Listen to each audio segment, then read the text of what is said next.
The purpose of this video is to show you how to do subtraction of whole numbers with regrouping. So you click on subtraction of integers and whole numbers, then you click on whole numbers with regrouping, and then you read your instructions and click on show assessment instructions, read the instructions again, and click on start assessment.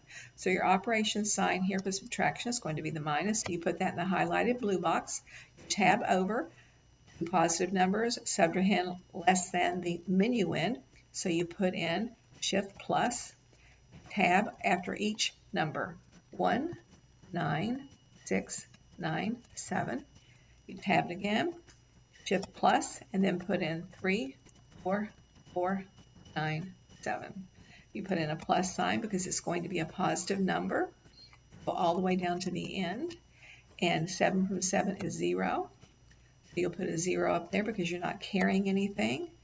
9 from 9 is 0, so you put a 0 up there. And then 6 from 14, you're going to put 14 up here.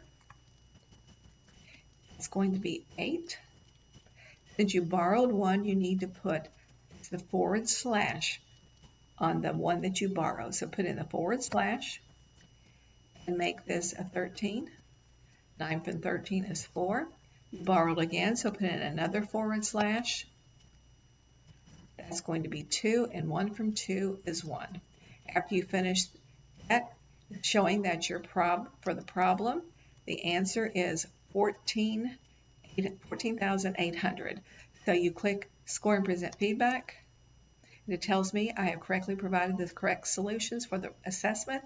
There's the correct solution. There's my response. They are the same. In order to go to the next problem, you just click on exit feedback. Thank you.